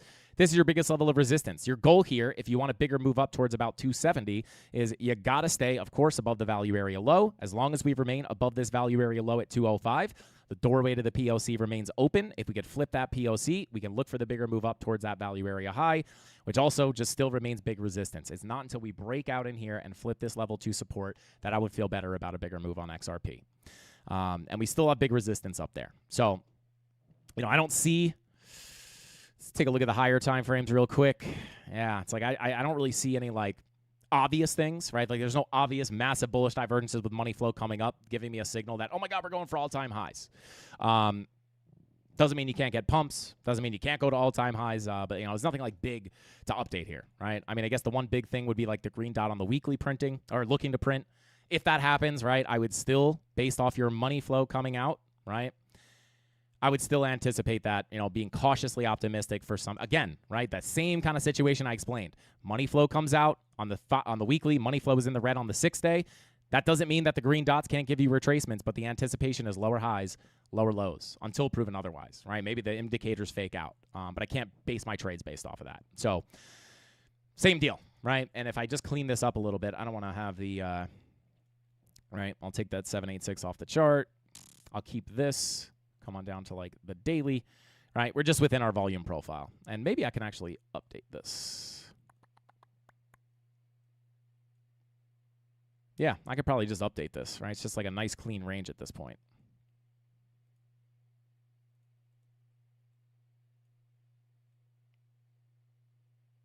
So it does change our context of the POC slightly.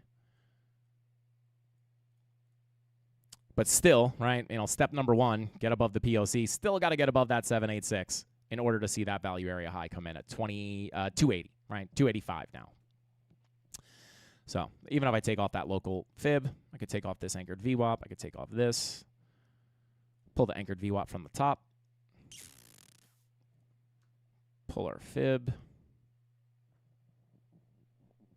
I'll leave the local levels off. Right. Of course, if you don't have those local levels, you're not going to know why you rejected if you do. But at the end of the day, this is the volume profile. Get above the POC. Still got to get above that 786 that we had in order to see the value area high. But again, with money flow coming out, let's check the medium time frames here real quick. Check the 4-hour. 4-hour money flow back in the green. 5-hour money flow back in the green. 6-hour attempting to come up here. VWAP coming down. So, yeah, nothing really huge here. But your key level of support is 100% going to be about 198. Right? As long as we stay above there, doorway to the POC remains open. This changed because I moved the time frames. right? As long as we could stay above here, you're hoping. Actually, you know what?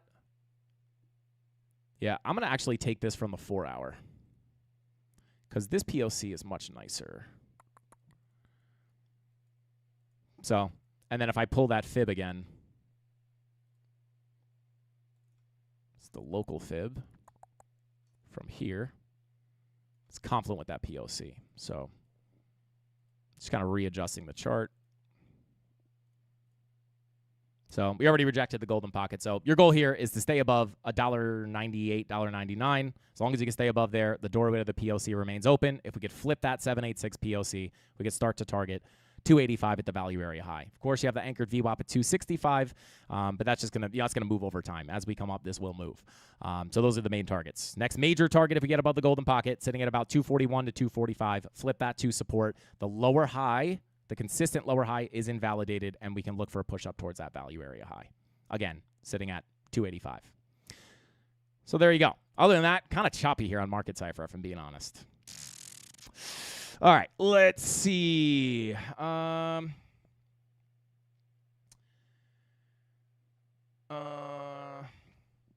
Is the scam wick relevant? I hate these scam wicks. It does represent price action, right? Wicks do represent price action. It's just, you know, when we look at this, I'll actually take a look at Cardano because that was next on the list here. When we look at Cardano, right, it was like, or even Bitcoin, right? Let's actually take a look at Bitcoin, right? When we look at this wick, it's like we looked at our volume. We had our volume profile sitting up here, right? And our thought process was, hey, we took the short up here on the all-time high, right? We got the confirmations. We looked for that to, of course, in very textbook fashion, get back below the value area high. Once we lost that value area high, very high probability to come to the POC in the value area low of the range. Of course, we got that Trump tweet. Absolutely caused that huge liquidation to the downside. But look where price settled, right? Price still settled on that key level. So it does represent price action, but I personally, like if you look at the Coinbase chart or something, right? If I pull up Coinbase, right, you don't even have the wicks, right? So, or you don't have the liquidation wicks. So, you know, do they mean something? Yes. When you see a big scam wick like this, though, it's like that key level did still end up holding up, even though we got the wick down below. You still wind up having price settle on your key level. So, do the scam wicks matter? Technically, yes, they do represent price action, but me personally, I hate them. I think they're just annoying, right? They just kind of muddy up the chart. Yo, shout out to Tales of Mystery. He said, Frankie, when you say short stream, I literally finish a whole Harry Potter series. Shout out to Tales of Mystery. Yeah, I mean, these guys, I've been trying to get these live streams down to an hour for a year now, maybe more, maybe a year and a half. It's just difficult, right? Because I'm just like, let's get caught up in the charts. But hey, it's extra sauce for you guys. But I am going to start to try to like really get closer to the 1 hour stream. Can we do it? Take bets on it, guys. Take bets. That might be the easiest 100x short you could possibly do. Will Frankie shorten his streams? Long it if you agree. Short it if you disagree. Might be the easiest generational wealth play you could possibly have. All right, so Cardano, yes. Shout out, someone said the 4-hour bull div. Yeah. So we did have our POC get tapped. We have the 786 down here as our key zone. You bounced off the POC. You get the next drop down into the 786. And we may, right? You did have that 4-hour bull div. I forgot who talked about this, but yes, absolutely, you do have the 4-hour bull div here on Cardano. Lower lows on your price action, higher lows on your momentum waves. Look at that 4-hour money flow, looking to crossing over into the green. If you could keep that money flow in the green, we can potentially look for the continuation of the trend to the upside. Right now, the biggest level on the chart, I'm going to have to move this fib down to the new low. Doesn't really change it too much. But, of course, your biggest level of resistance is going to be pretty much the value area high, which is confluent with the golden pocket 786, Fibonacci retracement, and there it is. So there you go. That's the big target to the upside. 51 to 55 cents. And, of course, we all knew that 55-cent level, or 55-cent level was the big level we didn't want to lose. Why? Well, it's the value area high of your range. Once you break in there, where's the next likely place for price to go? The POC. It's magic. It's magic, guys. It's just astrology for crypto bros. But, yeah. That is, now, of course, if we cannot get back above that value area high, and who knows, maybe we reject some local levels. I could try to pull an anchored VWAP here from the lower high. And we are tapping that right now, right? So it's not possible that you can reject here. But if this 4-hour money flow stays in the green, we could potentially get the higher lows for the higher highs to come in. But at the end of the day, right, when we look at the higher time frames, 4-day money flow still in the red, 5-day money flow still in the red, 6-day money flow still in the red, weekly money flow kind of like on an early crossover into the red. So, again, if I look at this at face value, I'm not saying you can't get the bigger pump into new all-time highs, right? I wouldn't be expecting that as of right now. Based off this weekly money flow, maybe that green dot gives you an ebb or flow for a lower high and a lower low. Lose that POC. We're looking down to the value area low at 28 cents. Now, what would invalidate that? Well, first, you would have to get out of this value area. You'd have to flip that 786 to support.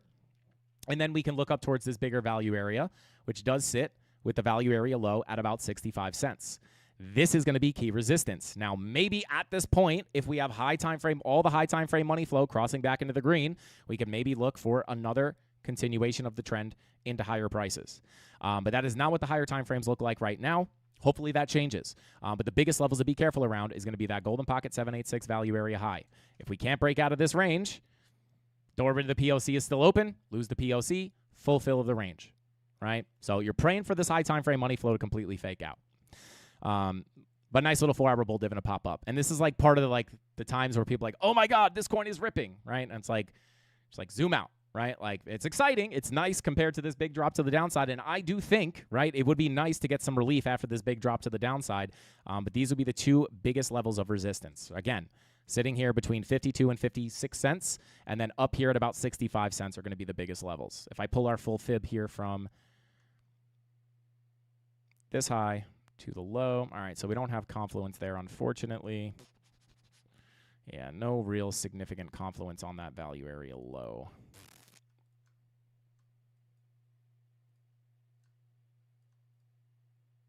So maybe, right, so if I take this local fib off, because if I don't have that fib there, you're still going to understand there's resistance because your value area high is there. So this would be a cleaner way to look at it, right? Maybe if we're going to get a significant retracement, flip the anchored VWAP, doorway to the value area high at 54 cents is open. Just be aware, you could get knocked back down there, lose the PLC, and go to the low. But if you can flip that, this would be a very important level. Right? Because if you get rejected here, back into the range, I would expect at that point for this range to fill, very high probability. But if money flow on the higher time frames is coming up, you have a very clear line in the sand to flip into support, very similar to the situation on Bitcoin. Flip that value area low, POC would be next at 72 cents. If you can flip that POC, maybe you can get the bigger move up to your value area high, which sits at about $1. So we'll see what happens. You have the daily bull div, right? Not just the 4-hour bull div. You also have the daily bullish divergence. So that could easily give you a big push to the upside. It just doesn't mean all-time highs. A daily bull div does not instantly mean all-time highs, right? You want to see that. Do we have it on the 2-day? No 2-day bull div.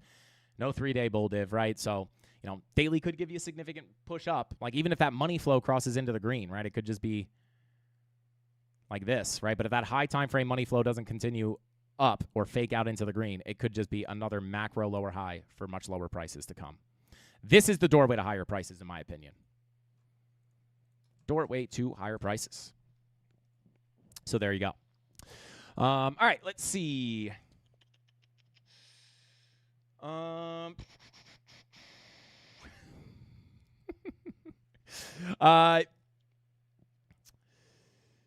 Shout out to Wick589 OG of the CandleMafia said, did y'all know most women prefer shaved-faced men attractive, or prefer shaved-faced men attractive? Frankie looks like, Frankie keeps moving. Frankie likes doing this the hard way. Shout out to Wick589. I almost have a baby face. I really don't have a huge beard. I struggle with my facial hair a little bit. Look at that. We're kind of patchy here. Not the greatest. I told Mrs. Candles I was going to shave my face clean, and she almost killed me. She will not let me shave my face. I probably don't blame her. I'd probably look weird with a shaved face at this point. It's been a long time. Let's see. I scare myself out of taking trades when getting closes below a target on low time frames. Any advice, Frankie? Shout out to Proud Gun Owner. Shout out to you, brother. I mean, listen, It's like back to time frames, right? Like when you're looking at the chart, right? Like a 5-minute candle closure, like everything is contextual. If I see, right, and I'll just take the long here on Bitcoin, for example. If I see that I have a 15-minute bullish divergence, right? Or let's just say a 30-minute bullish divergence. It's okay to close some candles down there. Now, I'm not saying like looking at candle closures are important, right? Of course. But like if I have a bullish divergence and the candles close below my key level, and here's the other thing too. The support and resistance is always a zone, right? It's never just one straight line on the chart, right? This is really how a lot of people get caught up, trying to catch breakouts and then getting rejected back to the downside. And this is why I look for confluent levels, right? Like right here.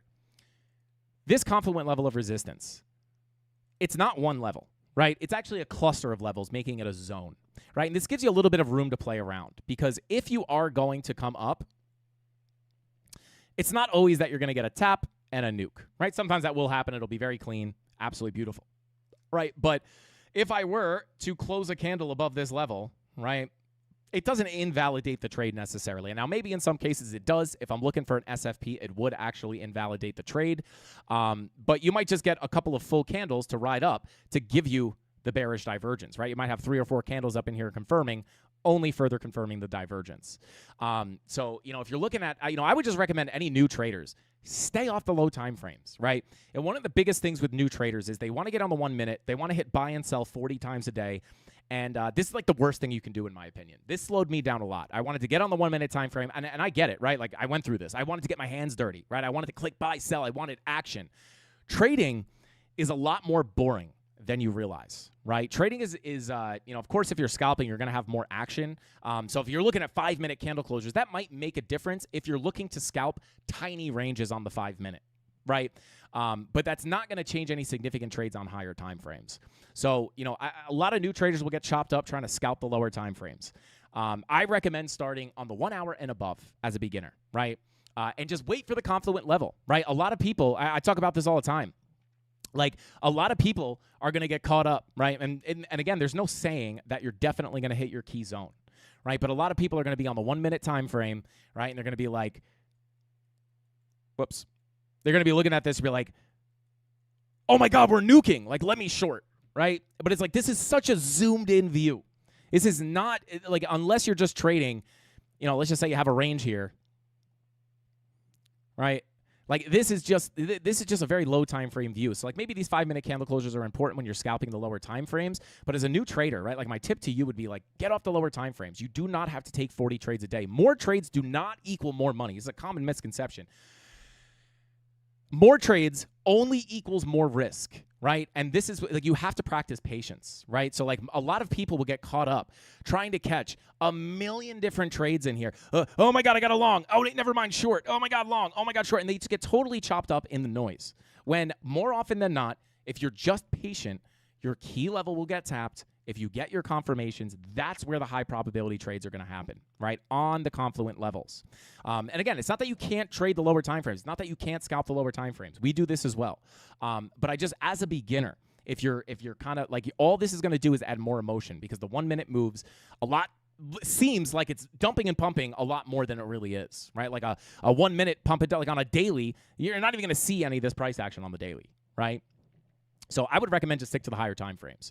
Try to stay off the high. You're sitting there on the 3-minute chart all day stressed out. That is not the way to live. I promise you, especially when you're learning. When you're newer, you have more discipline. You understand context. All that stuff is a little bit better. But yeah, I would just recommend maybe sticking off the lower time frames. Like, a lot of people don't want to do that. Why? Because they're like, but what if it dumps? What if it dumps from here? Or, what if it dumps from here? I'm going to miss the move. That's okay. That's okay. You don't have to catch every single move. Again, more trades, more often than not, you're going to eventually come up to your key level anyway.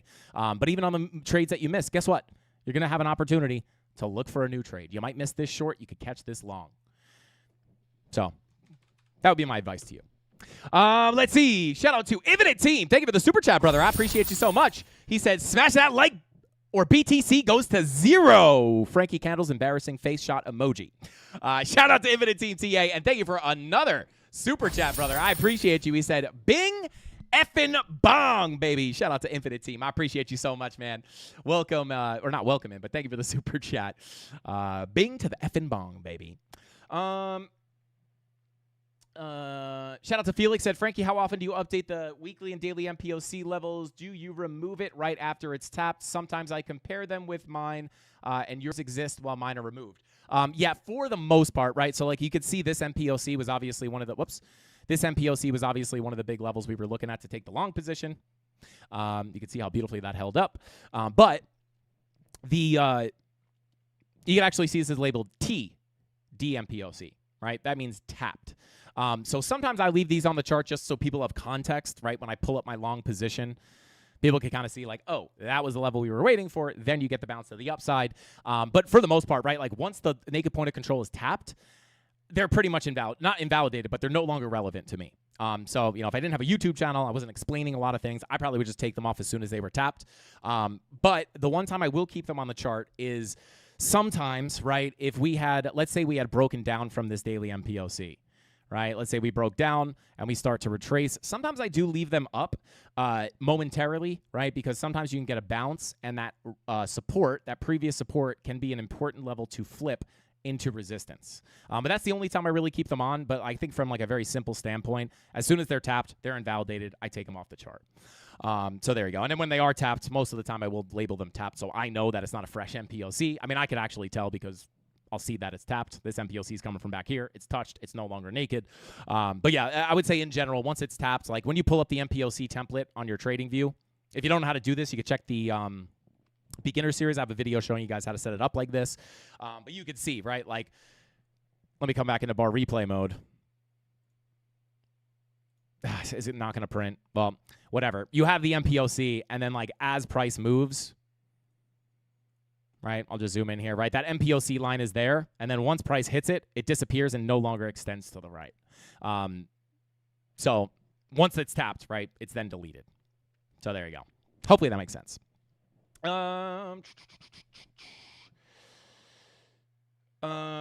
Yo, shout out to Indian Martini. Said, get a wireless mouse that plugs in to charge, you madman. Logitech G502 is what I use. Shout out to Indian Martini. Yeah, maybe I should do that. That'd be 100 times easier. Good to see you in here, brother. Hey, look, I'm on TV. Shout out to Wick589. You're famous now. All right, let's take a quick look at Link. There we go. Mrs. Cannell's going to be pissed at me. Anyway. Here goes another almost 2-hour stream, guys. But yeah, I'll go over Link real quick here. Oh, actually, Chainlink, my alert went off yesterday. We set an alert yesterday on the POC of the range. Shortly after the stream, beep, beep, beep. Link POC hit. So here we are, right? We did not come back down to the value area low. I mean, this is still there. But, I mean, right now, your key level to hold right now, that was our next target to the upside. We are now have that hit. Your hope here is that you can hold this as support. Right? And then you could potentially start your bigger trend up to the Golden Pocket 786 value area high, sitting at 1902 to 2108. If you get back down below this, of course, the value area low is now back open. I prefer, market doesn't have to give you what you prefer, but I always prefer for a bigger move to the upside that the value area low is tapped. We do have some kind of exaggerated bull divs down here. I don't love these divergences down here. Again, I like to see them a little bit more locally. I'd feel much better about a full rotation of the range. I'm not saying it can't happen, but I would feel a lot more confident about that if we had a lower low on our price action into the value area low with a higher low on our momentum wave like on the daily. We have that on Cardano into the POC, not into the value area low. But, I would just feel more confident about that if we had, we didn't tap the value area low and we don't really have any bull divs. Doesn't mean you can't get the bounce, right? But I just prefer to see that. So right now, POC sitting at 1431 is your biggest key level of support. If you can't hold on top of this, break back down below, value area low is open. But at this point, other than the POC, your next major level of resistance, your macro level of resistance is sitting at about, call it 1905 at the Golden Pocket. That obviously runs into the value area high in the 786. Could take a lot of time to get up there. And, of course, there is going to be local resistance as well.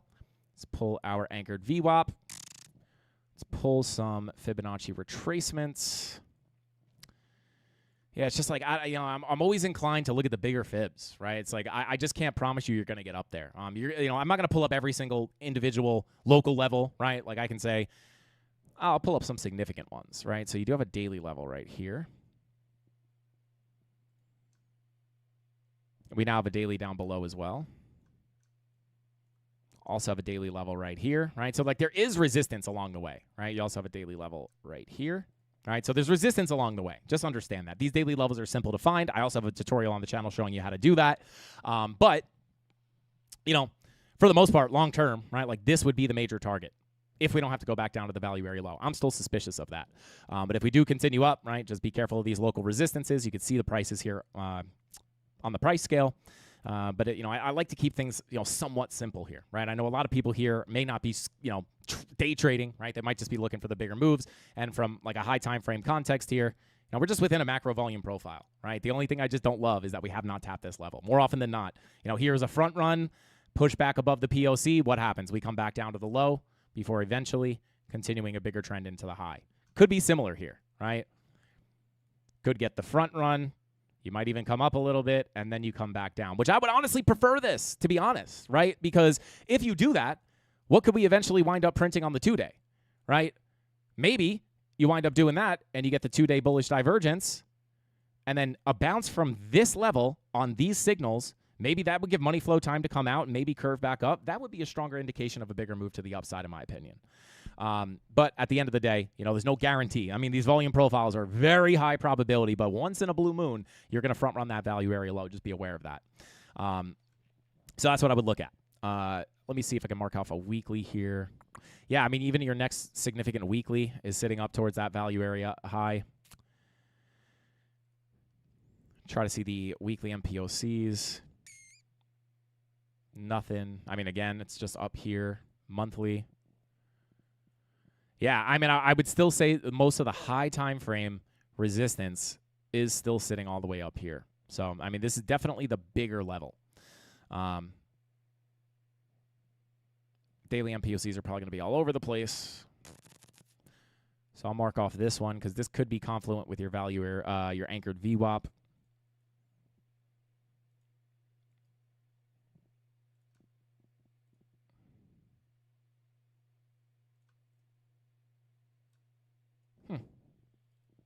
So, again, 1566 to 1648 could be, right? If you're going to see something similar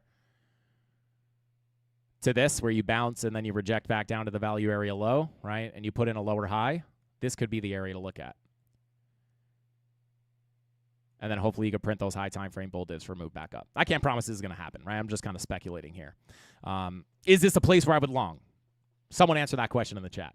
Absolutely not. Doesn't mean you can't continue up. This is not a place where I would take a long. If I were going to be long here, it would have to be from down here. If not, I'd have to wait for some kind of a retracement or a push down to the value area low. If not, you just got to let that thing go, in my opinion. So there you go. That's what I'll be looking at on Chainlink. Let's check some of these higher time frame money flows. 4-day money flow trying to come back up into the green. 5-day money flow still in the red. I mean, yeah, these higher time frames, guys, still do not look super good. I mean, the green dots are printing, which could indicate you're going to get a bigger retracement. And if we're being honest,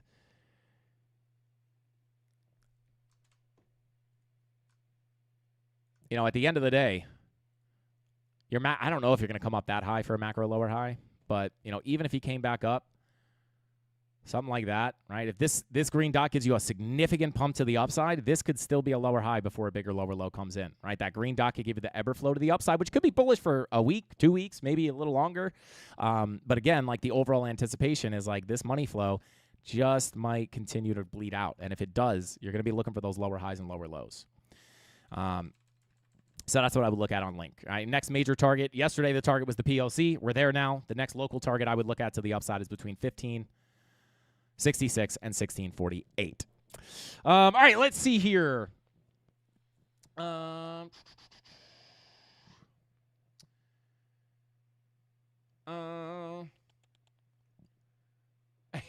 out to Saba says, Frankie, let's watch BTC together. I'm nervous. Let's take a quick little last check-in on Bitcoin. Oh, $92. I'm 92,000. She's breaking down, guys. She's breaking down. But yeah, guys, I mean, still going to be looking, hopefully, to see this bigger target hit. But again, right, bearish divergences. We looked at this in the beginning of the stream. There's your higher highs. There is your lower highs, right? That's a 30-minute bear div. You have the 1-hour bear div printing now. 2-hour bear div. No 4-hour bear div, but you have the 4-hour red dot, right? So if we're going to correct from here, I would say, right? And again, we can look at that local range that I just talked about.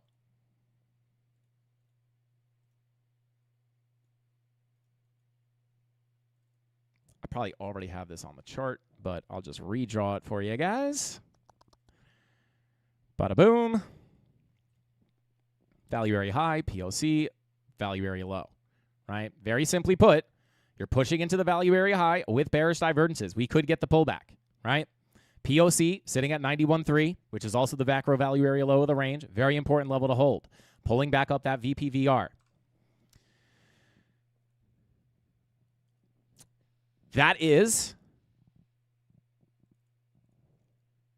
hopefully we can stay above that, right? If we break down below that, we might be able to fall through the low volume gap and fill that range in full. So this is the local volume profile. Value area low, 86.3. POC, 91.3. Value area high, 93,665. So if we correct, you're praying that you can hold this. If we lose that POC, I'll be looking for the move down to the value area low. And the signal I would watch is that 15-minute money flow crossing into the red. If that 15-minute money flow crosses into the red at the same time as our 4-hour red dot printing, which you can see, that VWAP is coming down, looking to print that very soon. I would expect that somewhat soon. And if that happens with the 15-minute money flow crossing over, that could indicate that you're going to get some kind of a trend to the downside on top of the low volume gap you have here. High volume node, not a lot of volume. High volume node could be a fast move down, fast move up, fast move down, fast move up, fast move down. So that's the level to look at. If we come up first, of course, I think everybody knows we've been talking about this for days. Bigger target does remain $95,000 to $97,000. So, let's see. And here we are going on a full Frankie Candles live stream. No short streams over here. Whoever shorted the idea of me doing a short stream just won. I don't know, a congratulatory bing bong. Shout out to anybody who shorted me. But yeah, shout out to Mad Ads. Thank you for the 10 gifted Frankie Candles memberships. Just making it rain on the Mafia. Shout out to Mad Ads. You've been gifting a lot of memberships lately, brother. I appreciate you so much, man. Thank you for being so generous. Show Mad Ads some love in the chat. And guys, before I let you go, do not forget, we do have the Cyber Week sale still going on here. We got the discounts on the biannual, quarterly, and annual. We still have the 2-year subscriptions as well. So come check this out if you guys want to save some bread on the Discord if you guys are interested. I did have one last discount code for you guys yesterday, but I believe that was taken by whoever used it first. So there you go. FrankieCandlesTrading.com if you guys want to check out the premium Discord. And with all that being said, that's all the time I got for tonight's live stream. Shout out to Stupid Bitcoin. Shout out to Mr. B. Shout out to Crypto Knight. Shout out to Tales of Mystery. Mad Ads. Again, thank you so much for those gifted memberships. You're the man, and I appreciate you genuinely. Shout out to Mr. Jinx. Shout out to Lost Travel. And shout out to Frankie Candles. Tony D dropped something from from the company account. But thank you guys for tuning in. Shout out to Wick589. I will see you guys here. Same place, same time, 5:45 p.m. Eastern Standard Time. Watch that 91.3K level. Hopefully we can hold it. No fake out tonight. Mrs. Candle's probably already pissed that I went on this long. But I'll see you guys next time. Hasta pasta. Frankie Candles out. Bing bong!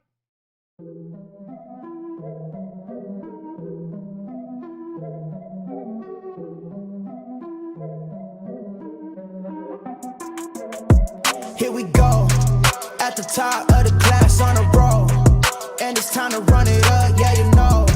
Maxed out, put the pedal to the floor, ayy. On the road, here we go, yeah we winning by a landslide. Never see me coming, I'm a landmine. Yeah, I ain't taking orders in command like, yeah, you about to see me on demand like, you know on demand. If you ain't know, you about to understand. Yeah, I got the team by my side, right hand. Yeah, take it to a string, you ain't seen it like that. Yeah, and it's the dream, and we coming for the bag. Yeah, and we ain't never going back now. Future expedited, now we on the fast track now. They won't lend a hand, now they see us on the map now. It's time to act out. Here we go, at the top of the class on a roll, and it's time to run it up, yeah you know.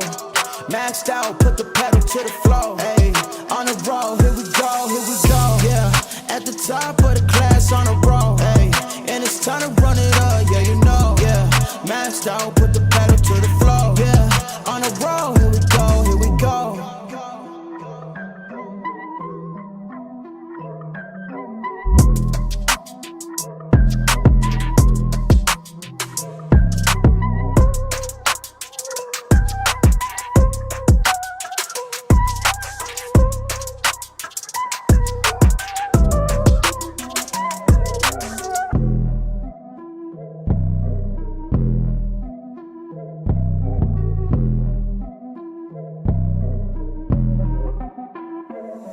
Here we go, at the top of the class on the road, and it's time to run it up, yeah, you know.